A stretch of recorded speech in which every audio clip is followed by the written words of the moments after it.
నమస్తే, నేను మీ వరప్రసాద్. మీరు చూస్తున్నారు తెలుగు లా పాయింట్స్. కోర్టులో జడ్జి గారు పనిష్మెంట్ లేదా ఫైన్ విధించినప్పుడు మనం ఫైన్ అయితే డెఫినెట్గా పే చేయాల్సి ఉంటుంది కోర్టులో. ఒకవేళ మనం ఫైన్ డిఫాల్టర్గా మారినట్లయితే అంతకు మించి ఎక్కువ కఠినంగా చర్యలు కోర్టు తీసుకుంటుంది. అది ఎలాగో తెలుసుకుందాం రండి.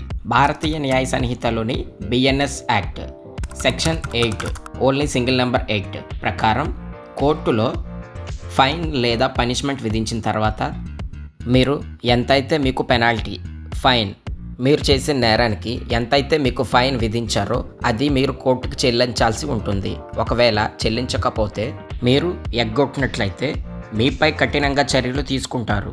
అదేవిధంగా మీకు జైలు శిక్ష విధించబడుతుంది. ఒకవేళ మీరు జైలు శిక్ష అనుభవించిన తర్వాత కూడా మీరు రిలీజ్ అవుతారు జైలు నుంచి. అప్పుడు కూడా మీరు ఫైన్ అనేది పే చేయాల్సి ఉంటుంది కోర్టుకి. చూసారా, జరిమానా అనేది చెల్లించకపోతే ఎంత కఠినంగా చర్యలు తీసుకుంటుందో కోర్టు.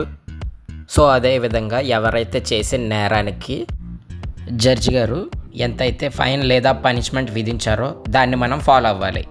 మనం చట్టాలని అతిక్రమించకూడదు, చట్టాలని ఉల్లంఘించకూడదు. అయితే భారతీయ న్యాయ సంహితలోని సెక్షన్ 8 ఈ విధంగా చెప్తుంది: జరిమానా చెల్లించండి, ఎగ్గొట్టకండి. లా తెలుసుకోండి. మరికెన్నో లీగల్ విషయాల కోసం మన ఛానల్ని ఇప్పుడే సబ్స్క్రైబ్ చేయండి. Thank you.